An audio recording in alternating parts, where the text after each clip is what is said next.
واجهة البلد. إيه اللهم صل على النبي عليه الصلاه والسلام. وايه النوار دي يا واجهة البلد؟ النوار ده انا سايبه عشان يبقى ايه؟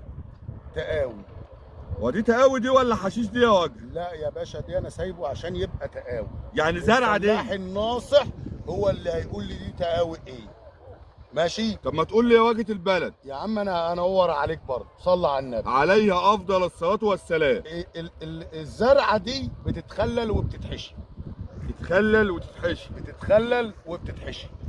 ماشي. بنجر دي يا واجهة؟ بنجر ايه يا عم؟ انت بقول لك ايه، انت هتسيبنا نتكلم ولا انت عايز تخش ببنجر وما بنجرش؟ بصراحة بجرجر رجلك عشان تقول لي. انا مش هقول لك، هو اللي بيفهم ده بيتخلل يا جماعه وبيتحشي، وانا انا خللت وحشيت وعملت كل اللي انا عايزه، بس سايب دي تقاوي. دي تقاوي بدل ما اروح السنه الجايه اروح اشتري بالغلا والكور. طب ماني فلاح وما عرفتش، يعني هم اللي هيشوفونا هم اللي يعرفوا؟ ايوه اللي يشوفونا هيقولوا لنا دي تقاوي ايه.